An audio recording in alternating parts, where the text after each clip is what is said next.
Did you know that Marilyn Monroe did not truly rest on the morning she died? August 5th, 1962. Los Angeles was still shrouded in quiet when Marilyn was discovered in her bedroom. The official reports would paint a stark, simple picture, a phone in her hand, an empty bottle of pills nearby. By sunrise, the world was given a story. A tragic accident, an untimely end to a brilliant star. But what happened in the hours and days that followed was a chapter never meant for public view. A story far more unsettling than the headlines. The official narrative moved at a dizzying pace. When the first doctor arrived, the conclusion came swiftly, perhaps too swiftly. Conflicting reports began to surface almost immediately. Timelines didn't quite match. Witness accounts seemed to shift with each retelling. Yet, before any meaningful investigation could truly begin, before the dust could even settle on the scene, Marilyn's body was already being moved. She wasn't on a path to peace or to quiet remembrance. She was being sent back into the machinery of Hollywood, which even in death had its own urgent deadlines. Actually, the morgue, a strange and quiet process unfolded. Marilyn Monroe was not treated simply as a person who had passed, but as a brand that needed to be maintained. According to insiders, staff were given specific instructions. Dress her, apply her makeup, style her hair. This wasn't for the sake of dignity and death, but for appearance. They were tasked with making her look as she did in life. Imagine the surreal scene. Cold skin beneath warm powder, carefully applied lipstick, closed eyes framed by perfect lashes. She was being prepared not for a final farewell, but because Marilyn Monroe, the image, still had obligations to fulfill. Few people at the time were aware of this, but Marilyn had an outstanding commitment with a major magazine. A photo shoot had been contracted.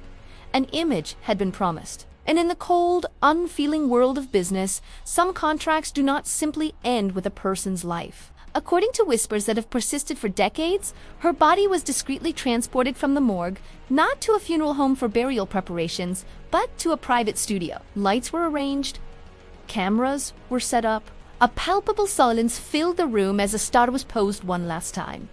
Not speaking, not breathing, but somehow still performing for the lens. This wasn't just about one final, unsettling photograph. It was about something much deeper: control. All her life, Marilyn Monroe had been shaped and molded by studios, by powerful executives, by the relentless pressure of public expectation. She fought to be seen as a real person, an artist, a human being. But even in death, her image did not entirely belong to her. The Hollywood system, it seemed, couldn't let her go, because letting go of the image meant losing a valuable asset. Her death was a tragedy, but her likeness was still a commodity. This moment revealed the industry's darkest mirror, reflecting a machine that consumed not just the living, but the memory of the dead. Was what happened legal?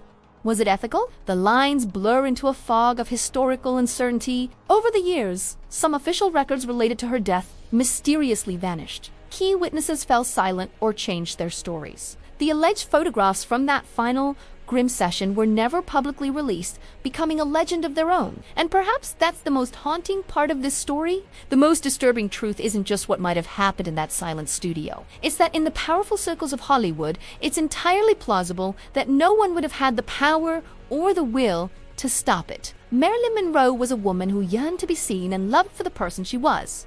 Norma Jean, instead, she became an icon, an image so powerful that it seemed to take on a life of its own, refusing to fade even after she was gone. Her legacy is a complex tapestry of beauty, talent, and pain. And perhaps the greatest tragedy isn't just the story of how she died, but the unsettling story of how the world and the industry she gave her life to refused to let her finally rest. Thank you for watching.